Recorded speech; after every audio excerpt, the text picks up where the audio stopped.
Hello children, it's Miss Jen. Hope you're really well. Thought we could enjoy a story today. This one's called Cinderella. Cinderella's sisters were such a rotten pair. She did all the housework and they never did their share.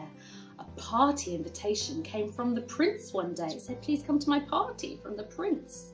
Cinderella said, can I come too? And her sister said, no way. They were too busy eating their chocolates. You must help us get ready, and don't you pull that face. Go and fetch our party frocks, our fans, our jewels, our lace. Cinderella did up all their buttons, and then she tied their bows, put rings on every finger and powder on each nose.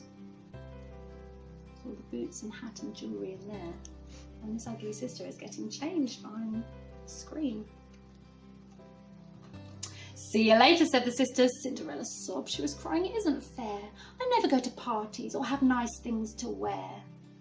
There's a taxi outside, waiting for these ugly sisters who are going out the door. All at once there was a flash and a puff of purple smoke. It was her fairy godmother. She smiled and then she spoke. How magical. Find me a pumpkin and a frog and 2 white mice as well. Put them in the garden and I will cast a spell.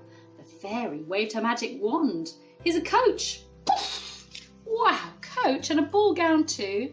Have fun at the party, Cinderellas, but there's one thing you must do. Wow, so the mice changed into horses and the pumpkin changed into a carriage and the frog turned into a coachman and Cinderella's rags, that means her old clothes, changed into a ball gown, a beautiful party dress. How magical. You must be home by 12 o'clock. And Cinderella said, okay.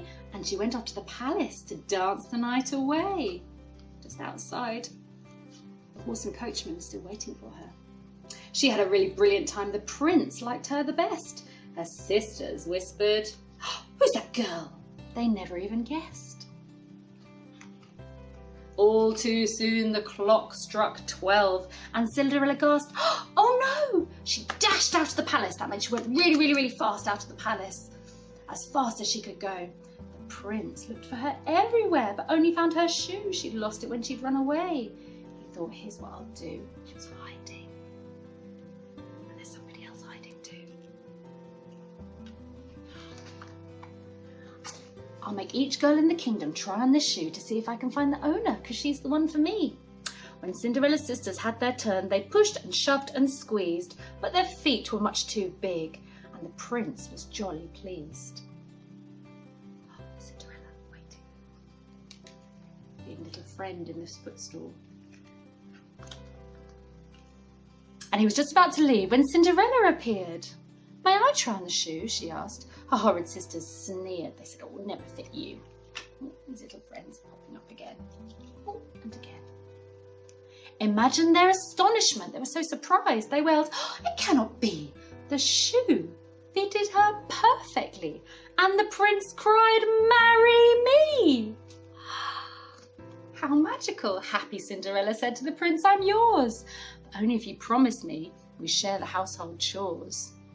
It was the wedding of the year. The guests came from far and wide, and even Cinderella's sisters said she made a lovely bride. See you next time.